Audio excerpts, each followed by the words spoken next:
Hello and welcome to yet another video from Focus on Concepts. In today's video, we are going to understand why the sky appears reddish in the mornings and the evenings but not at noon. Well, before we get to the physics behind this phenomena, let us run through or walk through one story. We have this boy, Manoj, who happens to stay at a place called Mehdipatnam in Hyderabad. And then there is this girl, Noori, who stays in Nacharam. This is another place in Hyderabad. They both go to the same school, DPS Nacharam, beautiful school, sprawling campus, one of the best campuses that you can think of. Well, both of them go to DPS Nacharam, but as you can see, Manoj stays pretty far, and the distance between his home and DPS Nacharam is therefore denoted by the capital D, the big D, because the distance is big. And in case of Noori, it's a small d because it's only a small distance. Well, let's look at their snacks or lunch boxes or fruit boxes rather. Manoj's mom packs these things in his box: berries, grapes, and red apples. And for Noori, her dad packs her lunch box or fruit box, and the content happens to be the same: berries, grapes, and red apples. Well, now let's see what happens. Now, because this is quite some distance, by the time their school buses reach the school, what happens? Manoj is done with pretty much of his fruit box. Even before he reaches school, he is done with the berries. Let's strike these out because they are done. He's done with these. So he's done with berries and grapes, and the red apples are the only stuffs left in his box. As for Noori, because it is hardly any distance, her box is all intact. She hasn't eaten any of these stuff. So summary, because of the distance and because Manoj having nothing to do and also started feeling hungry, he started having some of the contents of his fruit box, and by the time he reached school he was done with berries and grapes, only red apples left. For Noori, she had all her content intact. Let us now try and understand the physics behind why the sky appears reddish during mornings and evenings but not at noon. Well, in this case, this is how the setup of the earth and the sun and the atmosphere is. Interesting to note that the earth, we know that the earth revolves around the sun and it follows an elliptical path. It's not quite circular. We have all known this for years, haven't we?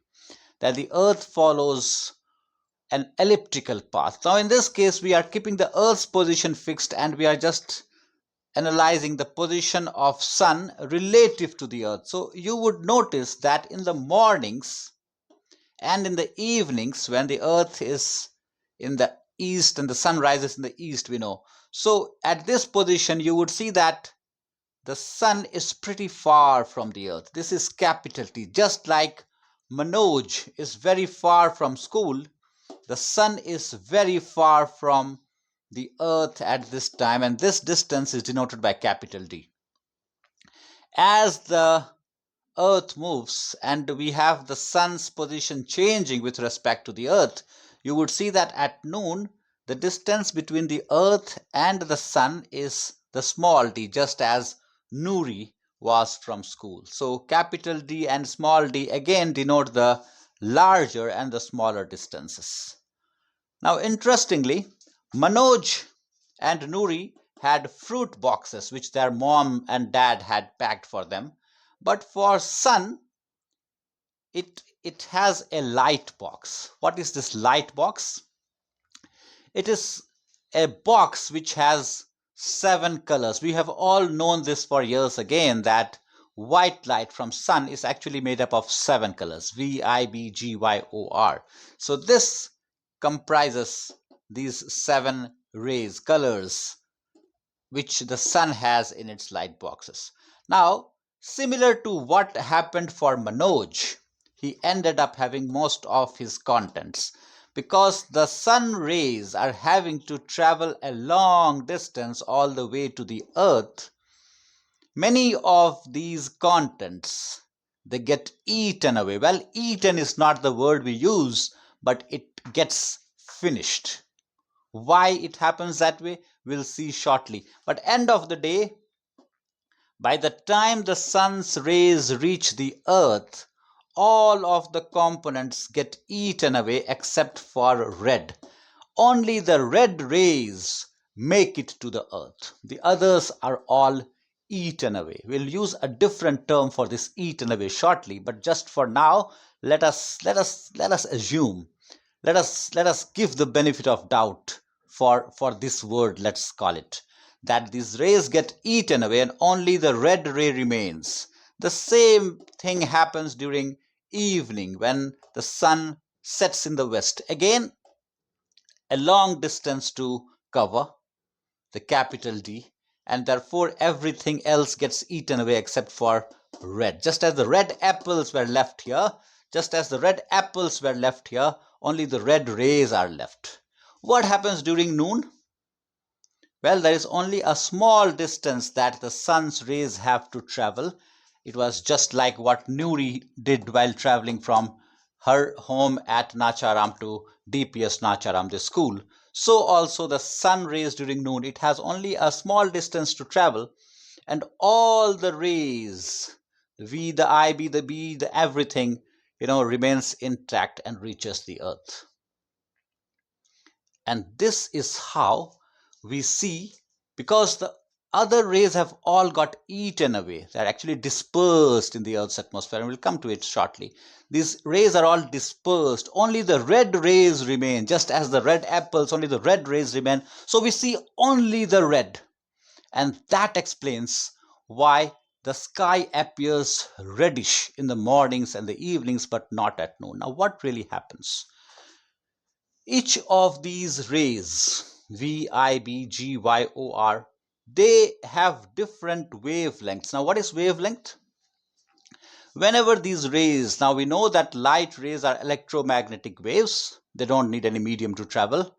They travel in wavelengths. There are certain wavelengths. Now, wavelength can be compared or likened to a stride that we take while walking. A small kid will take only small strides while walking, but somebody who is tall will take long strides. You would appreciate this. Now, when it comes to the wavelengths, different rays have different wavelengths. As you can see, violet has the smallest wavelength. Indigo has wavelength longer than violet, and so on, and all the way till red. Red has the longest wavelength. Now, if we liken or compare these to the animal sizes or insect sizes, you can compare the violet wavelength as that of ant's stride and the red rays wavelength as that of elephant or elephant stride. Now look, over here, this is the path along which the sun shows. We are showing the distance of the sun from the earth. Now there is this atmosphere. We all know that up until a long time, as the rays start from sun to reach all the way to the earth, there is vacuum for considerable part. Vacuum means there's absolutely nothing. But once the light rays enter the earth's atmosphere, these rays have to encounter traffic. And what does the traffic comprise? The oxygen, the nitrogen, the carbon dioxide molecules, and other vapor, and many other gases.